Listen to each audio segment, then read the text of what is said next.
Hello guys, চলে এসেছি একটা নতুন ভিডিও নিয়ে, ডেস্টিনেশন বদ্রীনাথ।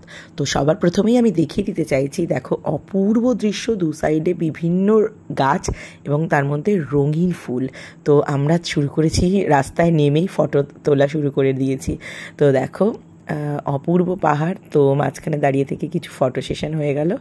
তো এবার দেখতে থাকো। আমরা আসলে অনেকটাই বেলার দিকে বেরিয়েছি, তো যেহেতু আমরা অনেকটা পিক সিজনে গেছিলাম, তো প্রচুর লাইন শুনলাম বদ্রীনাথে।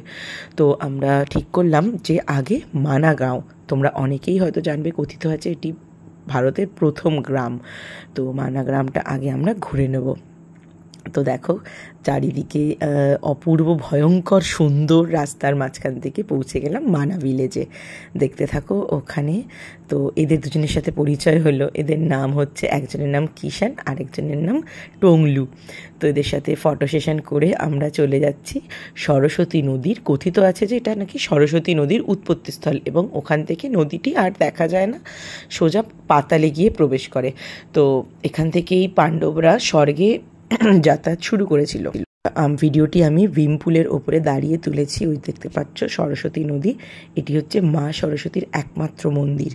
এখানে মা সরস্বতীর উৎপত্তিস্থল এবং পাশেই মায়ের মন্দির। তো এখানে আমরা কিছু ভিডিও তুলে তোমাদের সাথে শেয়ার করছি, দেখো। এবং এই রাস্তা দিয়ে পাণ্ডবেরা স্বর্গের পথে রওনা দিয়েছিলেন। তো পাশে দেখো যে ফেমাস চায়ের দোকান, মানাগ্রামের আখরি চায় কি দোকান নামে পরিচিত।